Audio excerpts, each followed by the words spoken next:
साथियों नमस्कार। आज हमारे साथ जुड़ रहे हैं डिजिटल ब्लॉगर के एक सीनियर एम्प्लॉय जो जॉब छोड़ चुके हैं या यूं कहें उन्हें दबाव पूर्वक जानबूझकर प्रताड़ित करके जॉब छुड़वाया गया। असीम जुनेजा को संदेह था कि उनके पास कुछ ऐसा डाटा है जो वो लीक कर सकते हैं, वो नुकसान पहुंचा सकते हैं। तो क्या क्या उन्होंने यातनाएं सही, क्या क्या ऐसा कुछ माजरा काला करतूत असीम जुनेजा करता रहा जिसकी खुलासा वो करने वाले हैं। जॉब छोड़ने के बाद उन्हें जान से मारने की धमकी मिली तो वो साइबर कंप्लेंट कर चुके हैं। उन्होंने पुलिस प्रशासन से अपने जान की सुरक्षा की मांग की है। वो इन दिनों प्रेस कॉन्फ्रेंस करने वाले हैं, लेबर कोर्ट में ये बात रखने वाले हैं। तो तमाम उनके साथ क्या कुछ उन्होंने यातनाएं सही, असीम जुनेजा ने क्या कुछ काला करतूत किया, कैसे उनके कंधे पे बंदूक रखकर अपना साम्राज्य बड़ा करते रहे। चलिए सुनते हैं उनके दर्द की दास्तां, उनकी कहानी, उनकी जुबानी। क्या कारण है कि एक वक्त आप असीम जुनेजा और डिजिटल ब्लॉगर के पक्ष में उनके साथ मिलकर उसकी कंपनी के लिए काम कर रहे थे, आज आप उनके खिलाफ खड़े हैं? देखो, एक टाइम था जब मेरे को लगता था कि वो अच्छा आदमी है, अच्छा काम कर रहा है। टाइम के साथ साथ धीरे धीरे मैं उसके कामों को देखता गया कि ये आदमी कैसे काम करता है, कैसे डील करता है, कैसे बात करता है। जी। धीरे धीरे मुझे रियलाइज हुआ कि आदमी ठीक नहीं है, गलत तरीके से काम करता है। इवन उसने मेरे साथ भी कुछ ऐसे गलत काम किए जिससे मुझे रियलाइज होने लग गया कि आदमी ठीक नहीं है ये। जैसे कि दूसरे लोगों के बैंक अकाउंट यूज कर लेना, अपने यूज नहीं करना, दूसरे लोगों की पर्सनल आइडेंटिटी यूज करके अपने बिजनेस को बढ़ा लेना। जी। किसी की जान को आप रिस्क में डाल देते हो और उसके दम पे आप अपना एम्पायर खड़ा करते हो, ऐसी हरकतें करता है। किस पोस्ट पर थे आप और कितने समय तक आपने वहां सेवा दिया उनकी कंपनी में? एक टाइम था जब मैं ज्वाइन हुआ था, ये बात है 17 अगस्त 2023 की। जी। तब मैं कंटेंट राइटर की हैसियत से वहां ज्वाइन हुआ था। जी। इससे पहले मेरा बैकग्राउंड आईटी का था, अच्छा स्ट्रॉन्ग बैकग्राउंड रहा है मेरा आईटी का। हम्म। जब मैं ज्वाइन हुआ कंटेंट राइटर था। इनको हम्म। पता था कि मैं आईटी बैकग्राउंड का हूँ। उस टाइम मेरा इंटरेस्ट भी था, कंटेंट में काफी इंटरेस्ट था। जैसे कि टेक्निकल स्किल्स थी मेरे पास, एसईओ से रिलेटेड काफी मैं मास्टर था एसईओ का। जी। राइटिंग में बहुत अच्छा था। हम्म। धीरे धीरे इनको कुछ नीड पड़ने लगी टेक्निकल चीजों के लिए, जैसे कि वेबसाइट मैनेजमेंट करना, बनाना, सर्वर हैंडलिंग वगैरह करना, ऐसे कामों की। हम्म। इन्होंने कभी कभी मुझसे राय मांगी कि ये कैसे होगा, ये कैसे होगा। मैं बता दिया करता था, हाँ ऐसा करके आप ऐसा कर लो, ऐसा करके आप ऐसा कर लो। हम्म। नॉर्मली एक फ्रेंडली जोन में आप आने के बाद बता देते हो चीजें भी, सर आप ऐसा मत करो, ऐसा कर लो, इससे हम्म। ये चीजें इंप्रूव हो जाएगी, या ये चेंजेस आएंगे, इससे ये हो जाएगा।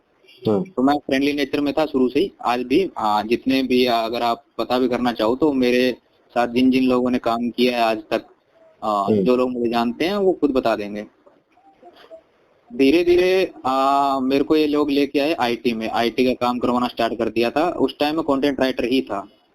फिर मेरे को हम्म। बोला गया कि आप एक काम करो, आपको हम आईटी टीम में लेके आएंगे प्रॉपर, हम्म। और आपको एक आईटी टीम हायर करवा के दी जाएगी और आप हमारे प्रोडक्ट को मैनेज करवाओ। हम्म। तो मैंने कहा ठीक है, अभी देख लेते हैं ये भी करके। तो इन्होंने फिर मेरे को कुछ बैक एंड डेवलपर, कुछ फ्रंट एंड डेवलपर प्रोवाइड करवाए, इंटरव्यू वगैरह करवाए, और एक आईटी टीम बनी प्रॉपर। हम्म। पैरेलल कोई दूसरी कंपनी इनके प्रोडक्ट हैंडल करती थी, स्टॉक पार्ट्स वाला नाम की ऐप है इनकी। उस हम्म। टाइम एंड्रॉइड पे वो चलती थी, आईफोन पे नहीं चलती थी वो। हम्म। आईफोन पे रिलीज नहीं हो पाई थी, उसमें बहुत सारी कमियां थी कुछ। हम्म। वो मेरे को दिया गया संभालने के लिए। सेम टाइम पे एक बैकअप ऑप्शन था, कोई पर्सन थे बाहर के, हम्म। तो वो उन्होंने बैकअप में रखा उन पर्सन को कि ये हमारे बैकएंड वगैरह देखते हैं, साथ साथ में पैरेलल तुम भी देखो। सेम टाइम पे असीम खुद भी हैंडल कर रहा था। एक महिला थी, वो भी सेम टाइम पे आईटी के अंदर थी, वो भी इन चीजों को देख रही थी।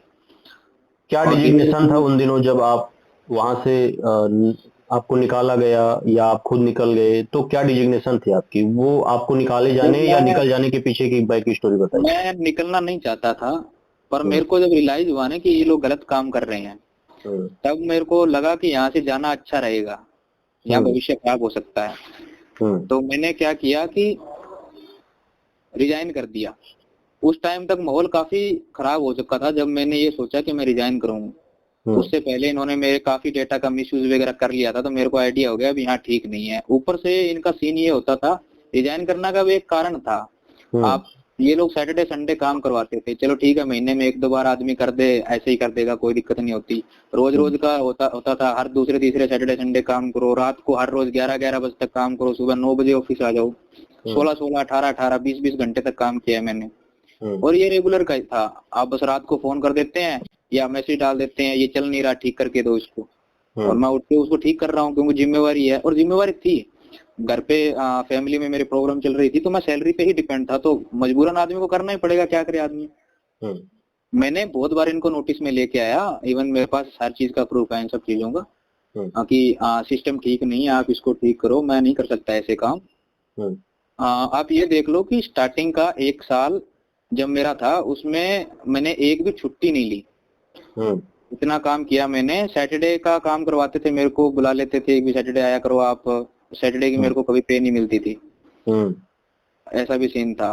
फिर मैंने परेशान होके मेंटल स्ट्रेस लेने लग गया। मैं बार बार एचआर को इनको नोटिफाई कर रहा था कि मेरे को प्रॉब्लम है, मेडिकल प्रॉब्लम है, मैं दवाइयां लेके काम करता हूँ, सैटरडे संडे को आप जो काम करवाते हो उस टाइम में दवाइयां खानी पड़ती है मेरे को, तब मैं काम कर पाता हूँ, और ऊपर से आप पे भी नहीं देते सैटरडे संडे की। फिर भी उन्होंने उनको बातों को साइड में कर दिया, सुनाई नहीं की बिल्कुल भी। फिर मैंने सोचा यहाँ ना रिजाइन डाल देते हैं और चलते हैं, कोई दूसरी कंपनी देखेंगे, तो मैंने रिजाइन डाला। अब जैसे ही मैंने रिजाइन डाला जी, रिजाइन डालने के बाद इन्होंने गाली गलौज करना, कैबिन में बुला लो, वर्बली गाली निकाल दो, प्रूफ तो उनका होता नहीं है, वो वाला काम स्टार्ट कर दिया। एक दिन तो ऐसा सीन आया कि मैं मेरे जूनियर के साथ मीटिंग कर रहा था, एक महिला के साथ जो कि इसी कंपनी में काम करती है। तो उन्होंने बड़ी इंसल्टिंग टोन में बात की मेरे ही जूनियर के सामने। उस दिन मैंने इशू रेज किया, अच्छा खासा इशू रेज किया। उन्होंने कोई इंक्वायरी नहीं बैठाई, कोई भी जो लीगल प्रोसीडिंग होती है कंपनी स्ट्रक्चर की वो फॉलो नहीं की, कोई पॉलिसी फॉलो नहीं की।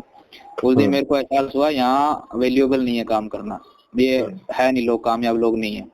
मैंने फिर रिजाइन कर दिया। रिजाइन में मैंने मेंशन भी करा कि ये जो चीजें आपने की है इसकी वजह से मैं रिजाइन कर रहा हूँ। और ये रिजाइन था 1 अक्टूबर से 31 अक्टूबर मेरा नोटिस पीरियड चलता, और फिर मैं निकल जाता।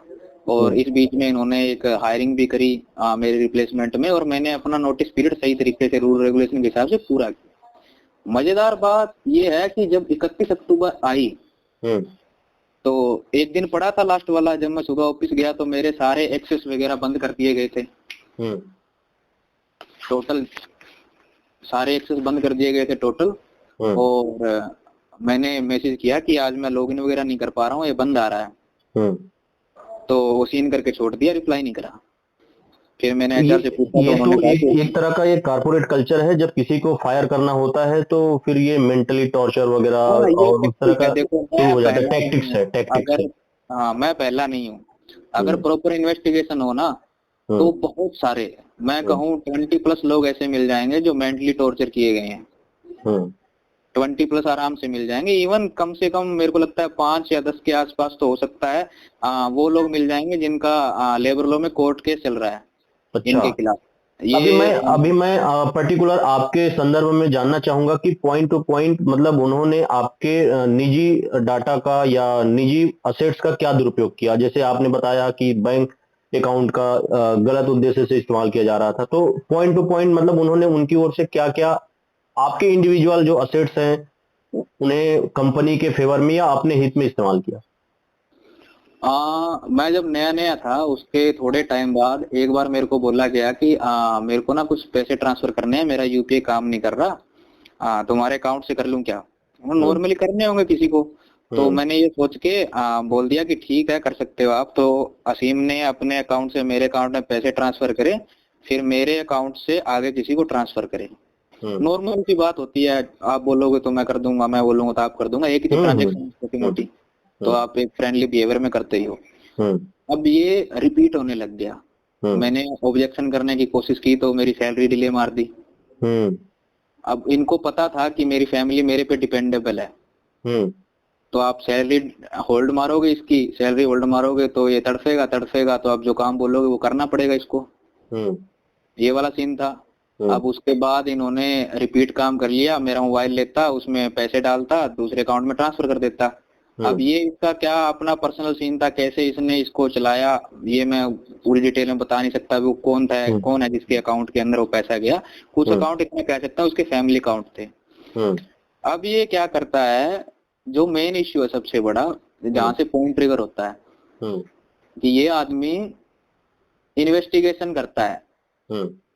जो भी मार्केट के अंदर कुछ बिजनेस चल रहे हैं, इसको लगे कि वो अच्छा है बुरा है, उसके हिसाब से उनकी इन्वेस्टिगेशन स्टार्ट करता है। ये अपना आइडेंटिटी वगैरह यूज करता है नहीं करता कह नहीं सकता, लेकिन इसने गलत तरीके से मेरे पर्सनल डिटेल को यूज करा, मेरे बैंक अकाउंट को यूज करा इसने, और मुझे रिस्क पे रख के उनको मेरे केवाईसी डॉक्यूमेंट वगैरह भेज दिए, मेरा व्हाट्सएप इस्तेमाल कर लिया इसने, मेरे बैंक में पैसे डाल के किसी और के बैंक अकाउंट में पैसे ट्रांसफर कर दिए, ये काम करा। अब उसके बेस पे इन्वेस्टिगेशन करी अगले किसी अलग बिजनेस की, उसमें इसको जो भी फाइंडिंग मिली हो उसको आधार बनाते इसने वीडियो बनाया, अपनी वेबसाइट पे आर्टिकल लिखे, और अपना ये जो फ्रॉड फ्री है उसका एक इकोसिस्टम तैयार कर लिया।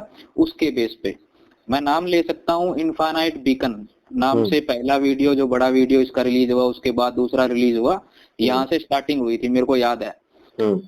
उसमें इसने डॉक्यूमेंट यूज कर रखे हैं, मैंने वो कुछ दिन पहले वीडियो खुद रिव्यू किया है अच्छे से, मैंने देखा कुछ वीडियो और है, जैसे ट्रेडर श्रुति के नाम से वीडियो मिल जाएगा आपको, उसमें मैंने देखा वहां तो मेरी फोटो तक दिखाई दे रही है, डीपी दिखाई दे रही है, मेरा नाम दिखाई दे रहा है, ट्रांजैक्शन का टाइम तक दिखाई दे रहा है। इतना कुछ डेटा पब्लिकली इसने मेरा एक्सपोज कर दिया। इससे भी ज्यादा है, अगर सही तरीके से जांच की जाए तो पता लगेगा, बहुत कुछ एक्सपोज कर दिया पब्लिकली। मेरे को, मेरी जान को रिस्क पे डाल के इसने अपना एम्पायर बनाया, पूरा का पूरा एम्पायर जो है ना, फ्रॉड फ्री के नाम से बिजनेस करता है, वो मेरी जान की रिस्क पे बनाया हुआ है पूरा का पूरा। क्या होता है ये फ्रॉड फ्री कैंपेन के जरिए, कैसे मतलब जो बिजनेस टर्म्स आप यूज कर रहे हैं तो कैसे बिजनेस किया जाता है? अब ये देखो कि इन्होंने एक इन्वेस्टिगेशन करी, मेरे को रिस्क पे डाला, डाल के इन्होंने एक वीडियो बनाया कि हम क्या करते हैं कि जो गलत काम करते हैं लोग उनको एक्सपोज करते हैं। बना लिया वीडियो। अब कोई भोला वाला आदमी होगा जिसके कोई स्कैम में पैसे फंसे हुए होंगे बेचारा, उसने वीडियो देखा कि हाँ एक वीडियो है, ये बंदा इन्वेस्टिगेशन वगैरह करता है और वीडियो में बोल रहा है कि हम हेल्प करते हैं, तो भरोसे में आ गया आदमी भी, हाँ इसकी पोल खोली है तो अच्छा ही आदमी होगा। वो क्या करता है, नंबर दे देता है इनको भी, सर मेरे को भी प्रॉब्लम है, मेरी मदद कर दो। इनके पास एक टीम बैठी है, सेल्स टीम है, हायर किए जाते हैं लोग जो थोड़े बहुत स्टॉक मार्केट के बारे में या इन चीजों के बारे में नॉलेजेबल हो, उन लोगों को हायर किया जाता है, उनको बैठाया जाता है, थोड़ा बहुत ट्रेन किया जाता है उनको। उसके बाद वो क्या करते हैं, उनसे कॉलिंग करवाते हैं। मान लो कि दिन में 100 नंबर, एग्जांपल देता हूँ आपको हाइपोथेटिकल, 100 नंबर इनके पास आए। जब वो 100 नंबर आए तो इन्होंने क्या किया, अपनी सेल्स टीम को नंबर बांट दिए कि आप इन पे कॉल करो, और कॉल करके आप इनसे बात करो और इनको बोलो कि हम आपका काम करके देंगे और हमारी इतनी फीस है। वो फीस काफी है, 9,999 रुपए से शुरू होती है, 60,000 तक जाती है वो। जिस हिसाब का जितना बड़ा स्कैम है उस हिसाब से अलग अलग रेट डिसाइड करे हुए हैं। अब वो सेल्स वाले कॉल करते हैं, बच्चे ही होते हैं वो, मेरे को नहीं लगता कोई ऐसा आदमी होगा जो 35 साल से ऊपर होगा, अगर होगा तो कोई एक दो ही होंगे। 22 साल, 19 साल, 23 साल, 24, 26, बस यही एक रेंज होती है। जो नए नए घर से निकले होते हैं या पहली ही जॉब होती है उनकी, या एक आदि कोई 2-4 महीना 6 महीना कहीं जॉब करके आए हुए होते हैं, उन्हीं बच्चों को ज्यादातर हायर करते हैं। अब वो कॉल करते हैं, अब सामने वाली पार्टी है उसका पैसा फंसा हुआ है, सोच रहा है कि मेरा 1 लाख 2 लाख 10 लाख फंसा हुआ है, 5,000 रुपए फीस मांग रहे हैं तो मैं दे देता हूँ, क्या पता 10 लाख में से 5 लाख रिकवर हो गए मेरे, तो उसका भला हो जाएगा, ये सोच के वो पैसा दे देता है। अब क्या होता है कि यहाँ पे एक गेम होता है कि जो सरकारी साइबर पोर्टल है जहाँ पे कोई भी आदमी कंप्लेंट फाइल कर सकता है, आप कर सकते हैं, मैं कर सकता हूँ, कोई भी कर सकता है, एक सिंपल यूट्यूब वीडियो देख के भी कंप्लेंट की जा सकती है। मान लो cybercrime.gov.in पर, हाँ वो साइबर पोर्टल जो है सरकारी पोर्टल, वहां पे अब क्या होता है कि मान लो आप एग्जांपल मान लो कि 100 लोग हैं, उनमें से टारगेट बांधे होते हैं हर एक सेल्स टीम मेंबर के कि आपको एक दिन में इतने कॉल्स करने हैं, इतने घंटे तक करने हैं। और इसके साथ साथ अगर आपका टाइम पीरियड पूरा नहीं होता, सपोज करो आपको एग्जांपल बताता हूँ, किसी को 2 घंटे कनेक्टेड कॉल करनी है, एक बिजनेस स्टैंडर्ड होता है सेल्स में, ऑल ओवर वर्ल्ड में भी होता है, इंडिया में भी होता है कि आपको एक दिन में इतने घंटे कनेक्टेड कॉल करनी होती है। कनेक्टेड कॉल का मतलब ये होता है कि आपने किसी से 5 मिनट बात की, किसी से 10 मिनट, किसी से 2 मिनट, तो 2 घंटे का पीरियड मान लो। ये अलग अलग टाइम होता है इनके हिसाब से। अगर किसी बच्चे का वो पूरा नहीं हुआ तो फिर उसको रात को रुक के भी काम करना पड़ेगा। 7 बजे छुट्टी होती है, 8, साढ़े 8, 9 बजे तक काम करना पड़ेगा आपको। एक दिन वो टारगेट पूरा करो, अगर नहीं करोगे तो आपको पिप में डाल दिया जाएगा, पेनल्टी लगेगी, आपके सैलरी में डिडक्शन लगेगा। तो वो बच्चा डर के और क्या करेगा, वो बैठा रहेगा, रात को भी काम करेगा बेचारा। ये होता है। अब तो उनको टारगेट देते हैं कि आपको इतना बिजनेस जनरेट करके देना है, तभी आपको इतनी एक पर्टिकुलर सैलरी मिलेगी। फिर उसके हिसाब से उनकी सैलरी आती है। अगर वो इतना परफॉर्म नहीं कर पाते तो उनको टर्मिनेट कर दिया जाता है और फिर नई हायरिंग होती है उनकी रिप्लेसमेंट में। जी रविंदर जी, मैं एक बात इस पे अपना पुट ऑन करना चाहूंगा। सेबी के एक अधिकारी से मेरी बात हुई और मैंने ये उनके संज्ञान में लाया कि एक ऐसा एंटिटी है जो कर रहा है। तो उनका साफ कहना था कि कोई व्यक्ति, कोई भी ऐसी एंटिटी नहीं है, कोई भी ऑथराइज्ड एंटिटी नहीं है जो देश भर के लोगों को ये कह सके कि कोई फ्रॉड हुआ है तो मैं मदद करूंगा। अगर ये कर रहा है और मदद कर रहा है तो कोई बुरी बात नहीं है, परंतु अगर मदद के नाम पे वो फीस ले रहा है और एक ऑर्गेनाइज्ड क्राइम कर रहा है, तो अगर हमारे पास ये कंप्लेन आता है तो हम कार्रवाई करेंगे, ये उनका कहना था। तो असीम जुनेजा ने आज तक कहीं पर ये नहीं कहा कि अगर आप मुझे रीच करते हो तो एक फीस देना पड़ेगा। कभी भी ये हिडन पार्ट रखा गया। और जो भी लोग उन्हें अपना डाटा दे देते हैं तो एक सेल्स टीम, जैसा आपने बताया, वो पैसे की बात करती है। तो आज तक इन्होंने फ्रंट फुट पे कभी कहा नहीं कि मैं ये मेरे चार्जेस हैं, आपको, आप मेरे से संपर्क करोगे तो पैसा लगेगा। ये हिडन, ये रखा जाता है, छुपाया जाता है। इसके पीछे आपकी क्या टिप्पणी है? मैंने कुछ वीडियोस वगैरह में तो देखा है, कहीं कहीं पे इन्होंने कुछ फीस वगैरह मेंशन कर रखी है, पर ये एक लोअर पार्ट में रखा जाता है। आपका जो कंटेंट ये दिखाते हैं 80 से 90% कंटेंट में फीस का जिक्र नहीं करते। सिर्फ 10% जो होता है उसमें फीस का जिक्र करते हैं। वो भी इसलिए करते हैं ताकि कानून से बचा जा सके। ओके, कि जी हम कर रहे हैं, पर इतना लो में जाके करते हैं अभी पब्लिक ज्यादातर समझ नहीं पाए उसको। बहुत कम लोग समझ पाए भी हाँ पैसे देने पड़ेंगे आपको। वो लोग तब समझ पाते हैं प्रॉपरली जब कॉल, सेल्स कॉल जाती है, उनको कॉल पे बात होती है, उनको बोला जाता है कि आपकी इतनी फीस बनती है, आप इतनी फीस पे करोगे तब हम आपका केस लेंगे और फिर हम आपके लिए आपको सपोर्ट करेंगे, आपका जो स्कैम हुआ है उससे रिलेटेड काम करके देंगे आपका। अच्छा, फाइनल जो पैसा है वो सेल्स कॉल में ही डिसाइड होता है। पब्लिकली जो पैसा बताया जाता है वो नहीं हो पाता। हाँ, कहीं कहीं वेबसाइट्स वगैरह पे थोड़ा बहुत मेंशन है, पर साफ साफ कहीं मेंशन नहीं है कितना प्रॉपर, किस तरीके से पैसा होगा आपका, कितना स्ट्रक्चर बनता है उसका, वो नहीं है। वो सेल्स कॉल पे डिसाइड होता है। ठीक, माफी चाहता हूं, मैं विषयांतरित हो रहा हूं। मैं फिर आपके पर्टिकुलर केस पर आऊंगा कि आपके साथ ये आपके साथ जो शारीरिक पीड़ा, मानसिक पीड़ा जो हुई, तो आपने क्या कदम उठाया और क्या क्या अभी एक्टिविटी कर रहे हैं, आगे क्या करने वाले हैं? हमारी बात हुई थी लास्ट मेरे रिजाइन से रिलेटेड ना, तो रिजाइन कर दिया मैंने। लास्ट दिन की बात है, जब मैं सुबह ऑफिस पहुंचा 31 तारीख की सुबह, तो मैंने लॉगिन किया, मेरा लॉगिन नहीं हुआ। मैंने मैसेज भेजा एचआर सिस्टम को कि मैं लॉगिन नहीं कर पा रहा हूँ, तो उन्होंने कोई रिप्लाई नहीं दिया। फिर मैंने पर्सनली उनसे पूछा तो उन्होंने कहा कि मैनेजमेंट ने बंद कर दिया आपका सारा एक्सेस, जितना भी आज तक का आपका सिस्टम में है टोटल एक्सेस बंद कर दिया हमने। मैंने कहा हाँ होता ही है, लास्ट दिन है, तो होता तो वैसे शाम को है, आप जब लीव करते हो तो सुबह सुबह ही कर चुके हैं ये, कोई बात नहीं। अब उसके बाद जितने भी केटी वगैरह थी उसका हैंड ओवर होना स्टार्ट हो गया। मेरे पास जो भी रोल रिस्पॉन्सिबिलिटी थी, फाइनल हैंड ओवर भी, आज लास्ट दिन है, आज फाइनल हैंड ओवर होगा। अब दोपहर को आते आते एचआर सिस्टम मेरे को बोलता है कि आपको एक पेपर पे साइन करने हैं। वर्बली बोला जाता है मेरे को, ये मैं डिफेम नहीं कर रहा हूँ इस बात को, लेकिन वर्बली मेरे को बोला कि आप आओ और साइन करो एक। जब मैं साइन करने के लिए पर्सनली गया तो मेरे को एक ब्लैंक पेपर दिया गया कि आप इस पे साइन करना है। मैंने मना कर दिया कि मैं साइन नहीं करने वाला इस पे। तो उन्होंने कहा कि आपको साइन करना पड़ेगा, आपका लास्ट दिन है, अगर आप साइन नहीं करोगे तो आपका F1 यानी कि आपकी सैलरी और लिविंग लेटर, एक्सपीरियंस सर्टिफिकेट्स वगैरह रिलीज नहीं होंगे। मैंने कहा मैं साइन करने के लिए रेडी हूँ, पर इस पे कुछ लिखो पहले, मेरे को क्या पता कल को तुम लोग क्या लिख दो। तो उन्होंने कहा ठीक है, हम एक कॉन्ट्रैक्ट देंगे आपको, उस पे साइन करना है। देखो पहली बात तो आप किसी को फोर्सफुली कुछ भी साइन नहीं करवा सकते, वो भी उस दिन जिस दिन उसका लास्ट दिन हो नोटिस यस पीरियड का। यस, आपको ऐसा कुछ करना था तो आपके पास 30 दिन थे। ये श्रम कानून के खिलाफ है। हाँ, श्रम कानून के खिलाफ, आप पहले बोलते कर देता साइन में। हम्म, अब वो दूसरा जो डॉक्यूमेंट लेके आए बनवा के, उन्होंने बनाया होगा खुद ही, उस पे कुछ ऐसी बातें लिखी थी जो चौंकाने वाली थी। पहली ये बात कि अगले 45 डेज तक मेरे को काम करना पड़ेगा उनके लिए, जब भी उनका मन करेगा, जो उनको जरूरत पड़ेगी कि आप आओ हमारे लिए काम करो, तो ऑफिस आना पड़ेगा आपको हेल्प करनी पड़ेगी। मैंने कहा देखो मैं ऐसे तो नहीं कर सकता, कॉल वगैरह पे मैं कर सकता हूँ, या कभी कभार एक आध बार आके भी कर सकता हूँ, कोई बात नहीं है, लेकिन ऐसे आप बाउंड नहीं कर सकते, मेरे को बांध नहीं सकते।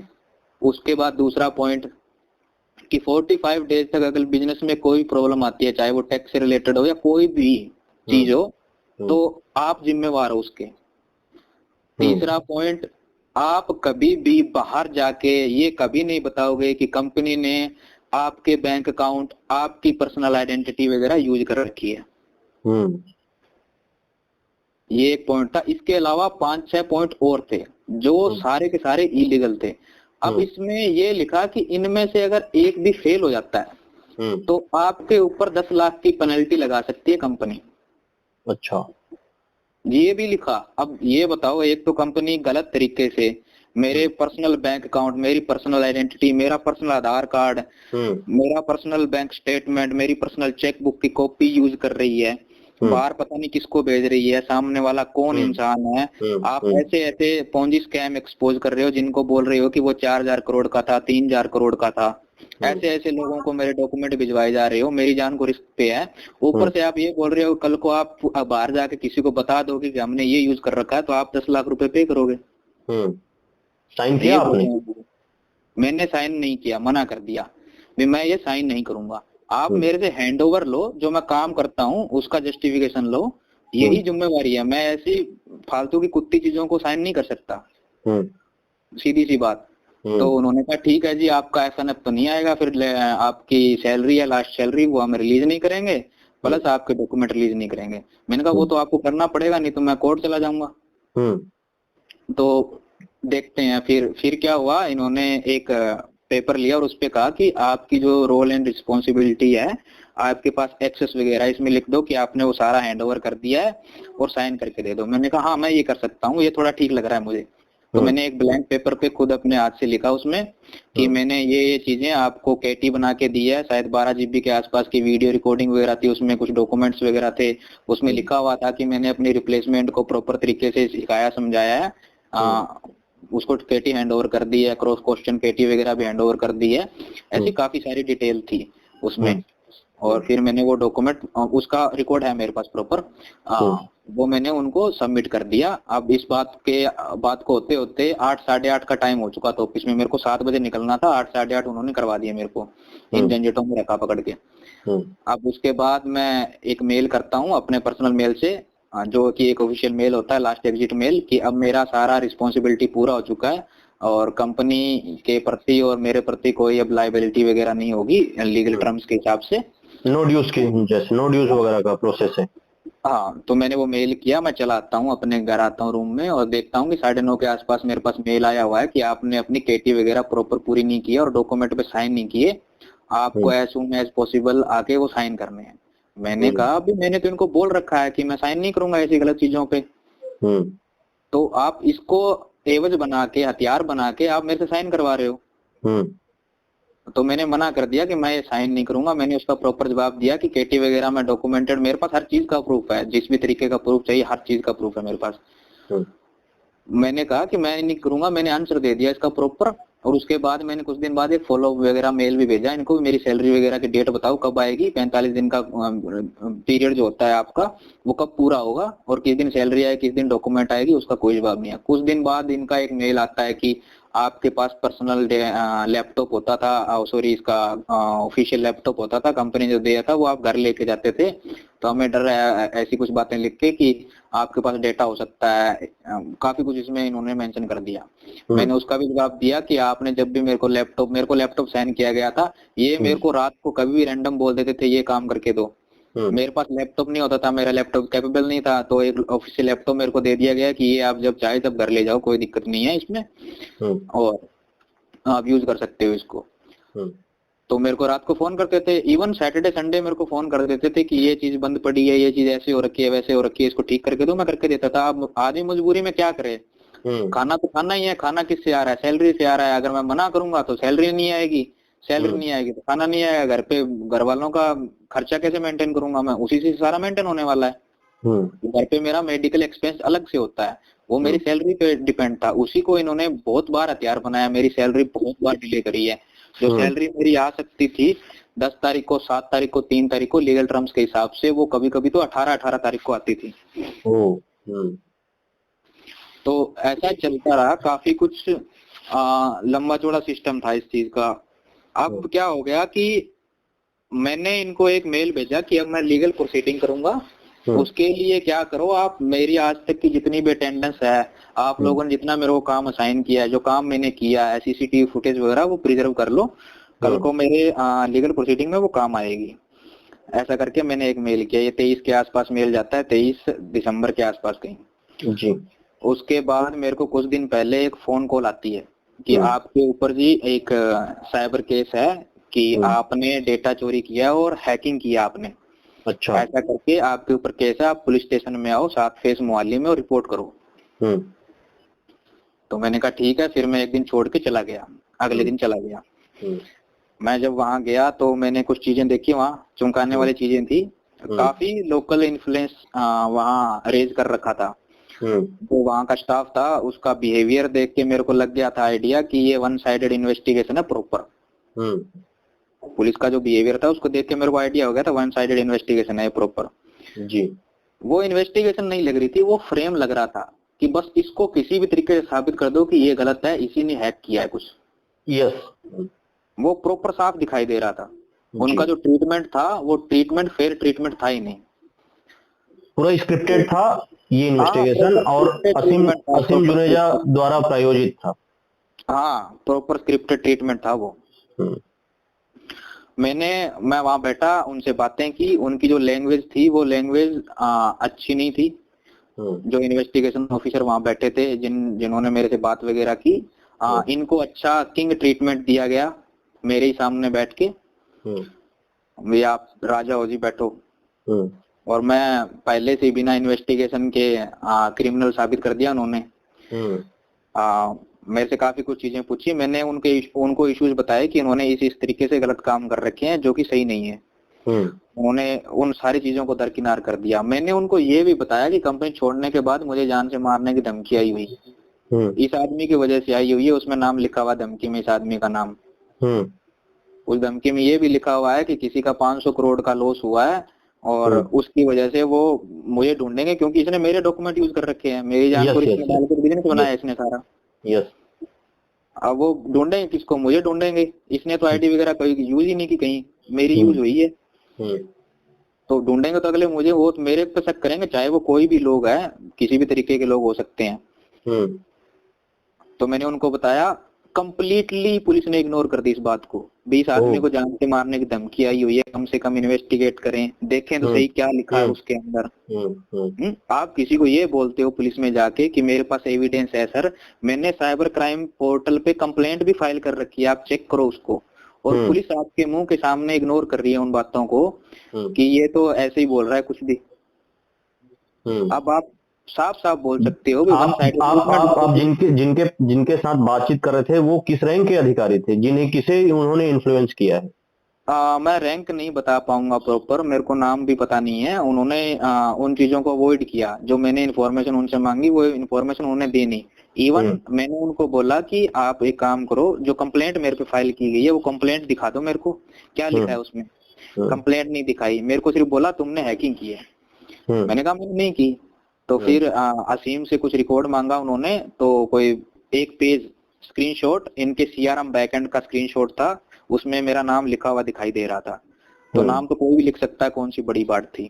हम्म मेरे को ऐसा लगता है कि ये एक बड़ा अच्छा प्रायोजित फ्रेम करने का सिस्टम बनाया था कि रविंद्र शर्मा को दबा दिया जाए, ताकि वो इनकी गलत तरीके से काम करने की मंशा और हरकतें जो इन्होंने की है, गलत काम किए उन्होंने मेरे नाम पे, वो मैं कहीं बता ना दूं किसी को, ताकि इनकी पोल ना खुल जाए।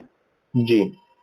मेरे को ऐसा लगा उस वो मैं ये कह सकता हूँ, देखो जितना मेरा अनुमान है कि ये कोई साइबर अटैक वगैरह कुछ नहीं था, ये जानबूझ के फ्रेम किया हुआ था ताकि इस आदमी पे प्रेशर डाला जाए। लोकल पुलिस तो देखो उसकी है ही है, वो प्रेशर डाल सकती है मेरे पे, वो डाल ही रही है, अभी भी डाल ही रही है।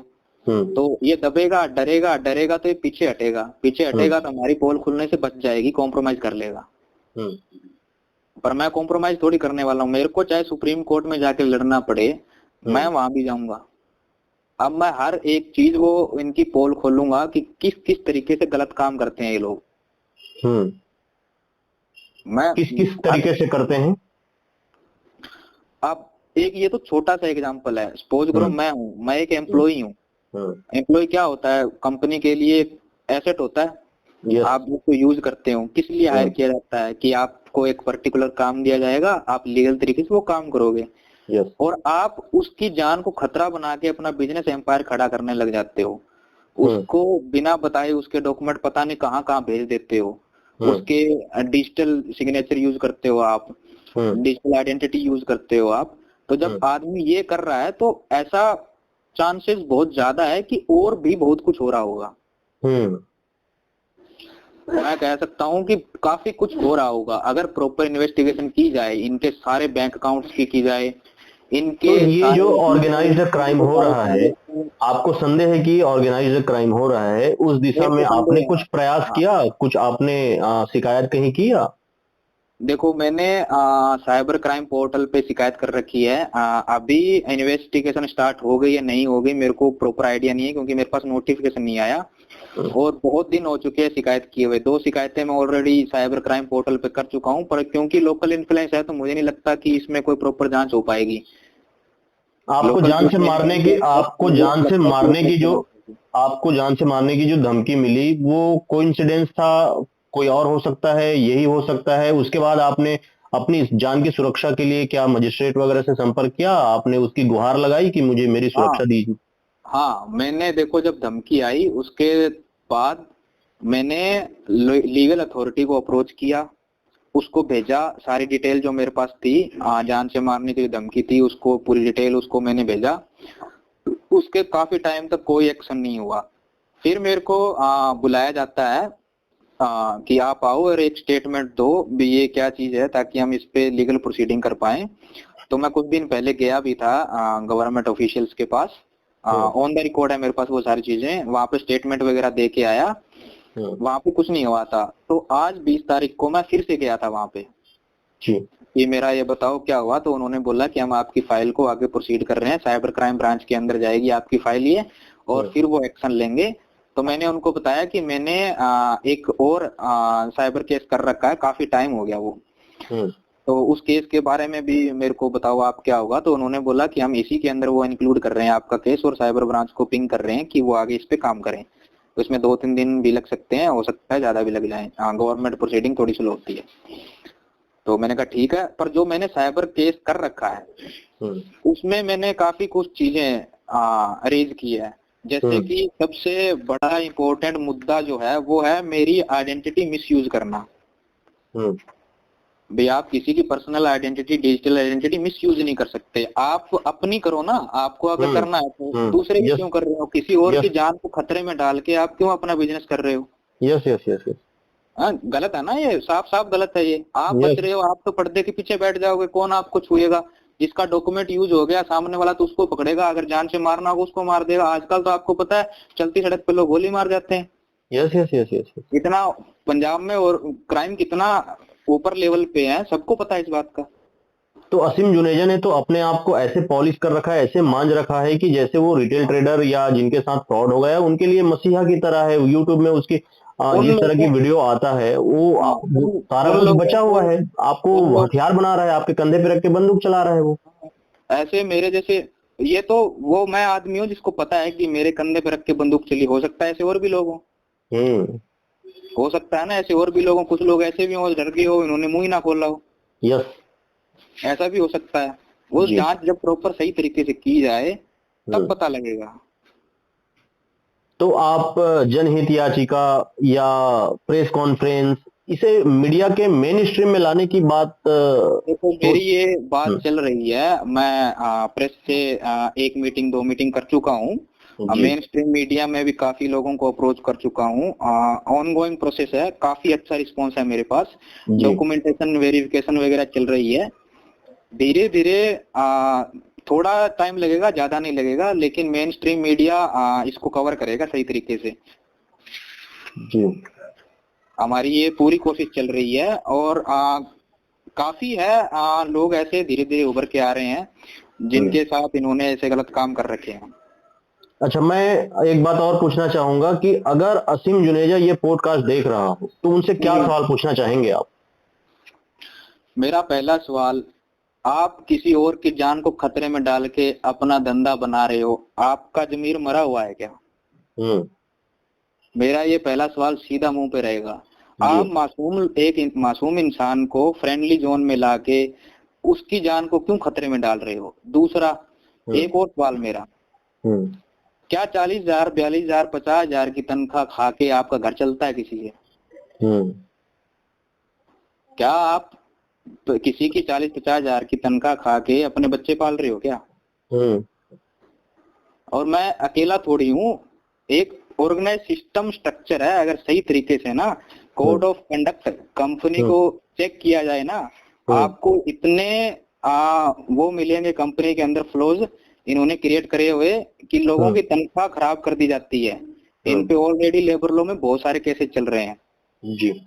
कुछ लोग तो डर जाते हैं इनका लोकल प्रेशर देख के कि हम अगर केस वेस करेंगे तो हमारे ऊपर उल्टा केस कर देंगे ये लोग, हमें प्रॉब्लम होगी, तो पीछे हट जाते हैं लोग। और अब भी वो लोग धीरे कर्मचारी धीरे उभर के आ रहे हैं। और भी कर्मचारी जो पीड़ित हैं या यूं अपनी कुछ मजबूरी में वहां अब तक काम कर रहे हैं किसी दबाव हाँ, में, उनके लिए क्या चेतावनी देना चाहेंगे आप? देखो मैं ये कहना चाहूंगा, अगर आपको लग रहा है कि कंपनी गलत तरीके से काम कर रही है, आप अपने डॉक्यूमेंट चेक कीजिए, आप अपने ऑफर लेटर चेक कीजिए क्या लिखा हुआ है।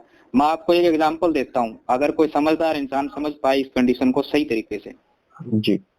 मैं ज्वाइन हुआ कंपनी में, मेरे को ऑफर लेटर के नाम पे एक ईमेल दिया गया, उस ईमेल में सिर्फ मेरी पोजीशन और मेरे वर्किंग डेज और सैलरी लिखी गई, ओह।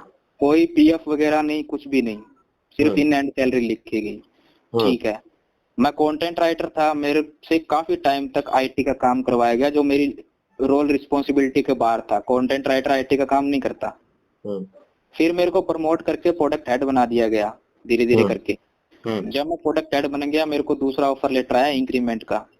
ऑफर लेटर नहीं था, वो सिर्फ एक मेल था। उस मेल में सिर्फ मेरी पोजीशन, मेरी बढ़ाई हुई सैलरी ये डिसाइड करके छोड़ दिया गया।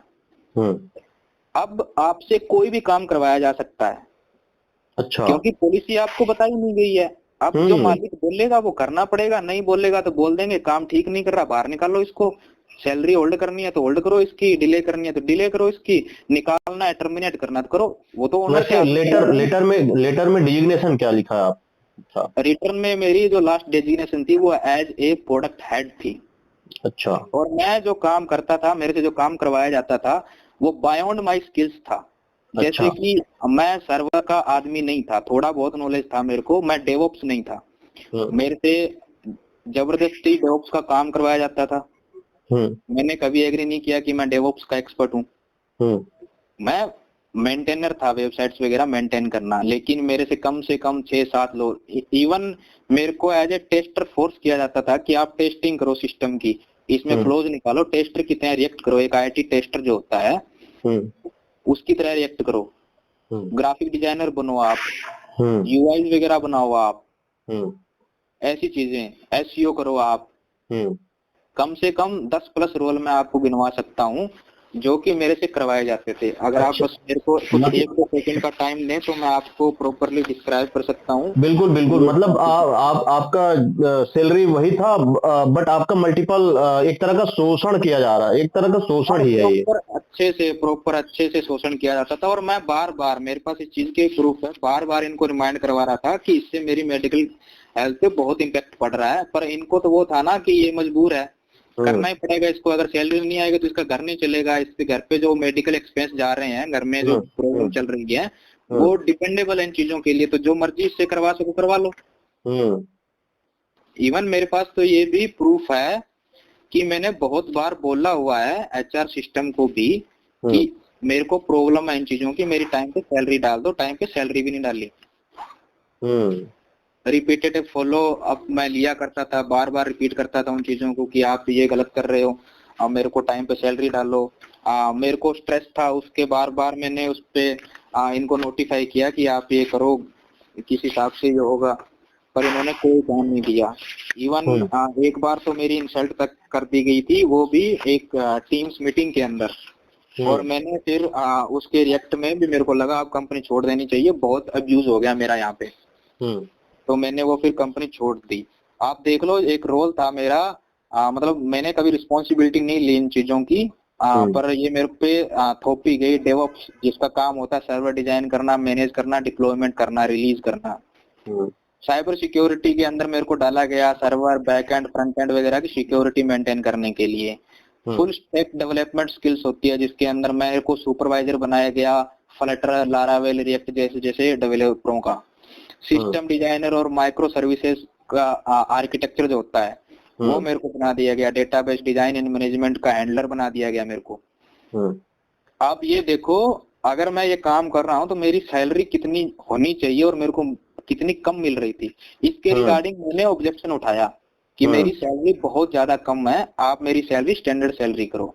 इन्होंने मेरी स्टैंडर्ड सैलरी करने से मना कर दिया कि हम ये स्टैंडर्ड सैलरी आपको नहीं करके देंगे।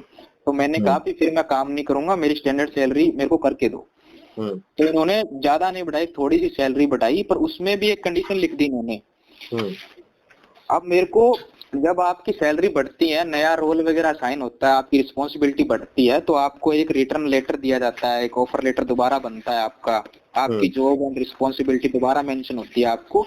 वो मेंशन नहीं की गई, सिर्फ इतना मेंशन कर दिया गया कि जी अगर आपने टाइमली काम नहीं किया तो आप पे डिडक्शन लगेगी, आपकी सैलरी काट ली जाएगी, जो कि इलीगल होता है लेबर लॉ के हिसाब से।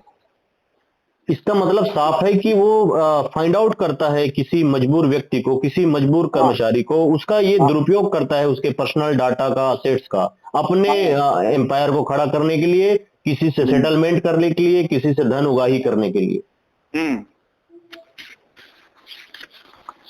तो रविंद्र शर्मा जी, मतलब आप चाहते हैं कि जांच एजेंसियां इस मामले को देखें, तो क्या आपने किसी जांच एजेंसी से अप्रोच किया?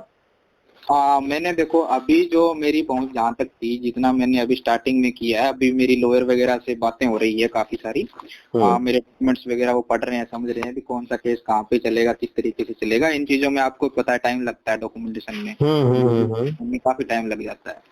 तो मेरी जो ये दरख्वास्त रहेगी कंपनियों, इस पे जांच एजेंसियों की, कि सही तरीके से जांच की जाए हर एक उस एम्प्लॉय को जो लास्ट 3 साल के अंदर काम कर चुका है, छोड़ चुका है, चाहे वो टर्मिनेट हुआ हो, चाहे वो इन्होंने खुद की मर्जी से गया हो या कुछ भी हो, उनको एग्जामिन किया जाए, उनसे पूछा जाए सही तरीके से क्या हुआ क्या नहीं हुआ। ये जांच एजेंसियों को करना ही चाहिए। कंपनी मिसकंडक्ट बहुत बड़ा है इसका। तो इस तरह की संदिग्ध गतिविधि चल रहा है, और सहमत हूं मैं आपकी इस बात से कि जांच एजेंसी को दखल देना चाहिए। आपकी जानकारी के अनुसार रविंदर जी, वहां कितने एम्प्लॉई हैं, और आपकी जानकारी अनुसार कितने छोड़ चुके हैं, या जो मोटे तौर पे आपको कोई डाटा ध्यान में हो? देखो, मोटे मोटे तौर पर मैं आइडिया लगा सकता हूँ कि मेरे ज्वाइन होने के बाद अगर काउंटिंग की जाए सही तरीके से, तो 300 प्लस एम्प्लॉई ऑफिस में आ चुके होंगे नए, या 300 के आसपास तो होंगे। और उनमें से जो 3 साल के अंदर आए, उनमें से 90%, 85 से 90% के आसपास बहुत बड़ा रेशियो है ये तो। अगर 90%, 85% अगर लोग किसी न किसी कारण से छोड़ रहे हैं, तो जाहिर सी बात है कि संदिग्ध गतिविधि चल रहा है वहाँ। हाँ, इसकी जांच करनी चाहिए ना। अब देखो, इतनी बड़ी संख्या में लोग कंपनी में आ रहे हैं, आपके लिए काम कर रहे हैं यार, फिर वो वापस जा रहे हैं, चाहे वो आदमी 1 दिन ही काम कर रहा हो, चाहे वो आदमी 10 दिन या 10 महीने काम कर रहा हो, वो इतना बड़ा रेशियो कंपनी छोड़ के जा रहा है, इसके पीछे कुछ तो रीजन है ना। Yes yes yes yes, definitely है कि नहीं। अब ये देखो आप, नोटिस में लाता हूँ आपके एक, मैं जब कंपनी लीव करके आया उसके बाद मेरी जगह जो रिप्लेसमेंट थी उन्होंने भी कंपनी लीव कर दी। उसको ऐसा हुआ होगा ना, तभी उन्होंने लीव करी है। मेरी उनसे एज ए फ्रेंडली थोड़ी बातचीत हुई तो पता लगा उनका F&F, उनकी सैलरी भी रोक दी गई है, उनसे भी कुछ ठीक तरीके से काम करवाने वाले मामले में इशू था, तो उन्होंने भी कंपनी लीव कर दी। उनका लेबर लॉ में केस इनपुट हो चुका है और वो चलना स्टार्ट हो चुका है। तो कंपनी अगर कर्मचारी के अकाउंट से पैसे को घुमाने की कोशिश कर रही है तो फिर वो तो कर्मचारी को भी फंसाने की कोशिश कर सकती है, इवन आपको भी वो फंसाने की कोशिश कर सकते हैं। मेरे को फंसाने की कोशिश कर सकती है, अच्छे से कर सकती है वो। देखो बहुत बड़ा, देखो मैं ये कह सकता हूँ आदमी दिमाग का बहुत तेज है इन मामलों में, कि आप नॉर्मल तरीके से बिना गवर्नमेंट ऑफिशियल सपोर्ट के, सही तरीके की इंक्वायरी के सपोर्ट के आराम से ये चीजें घुमा सकता है। मैं ये तक कह सकता हूँ कि आप अगर आवाज उठा रहे हो, आपकी वर्डिंग को यूज करके आपके ऊपर केस लगाया जा सकता है बड़ी आसानी से। मैं ये रिस्क ले रहा हूँ ताकि मेरी तरह कोई और ना फंसे। मेरे पे तो लगेगा, मेरे को लंबा कोर्ट कचहरियों को चक्कर काटने पड़ेंगे, हो सकता है साल काटने पड़े, हो सकता है 10 साल काटने पड़े, ये तो मुझे पता है, लेकिन मैं रिस्क ले रहा हूँ कि मेरी तरह कोई और मासूम सिस्टम में ना फंसे जी, ये मैं चाहता हूँ जी। तो ये लोगों की जागरूकता के लिए आप ये सामने आ रहे हैं और आपने अपनी पीड़ा रखी, बहुत बहुत धन्यवाद आपका Ravindra Sharma ji.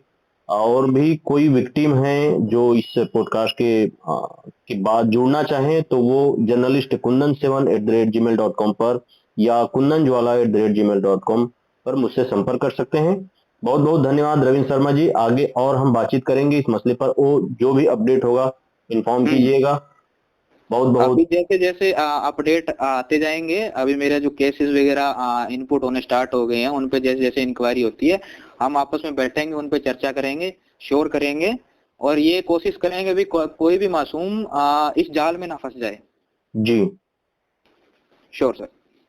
Thank you sir. Thank you Kundan ji.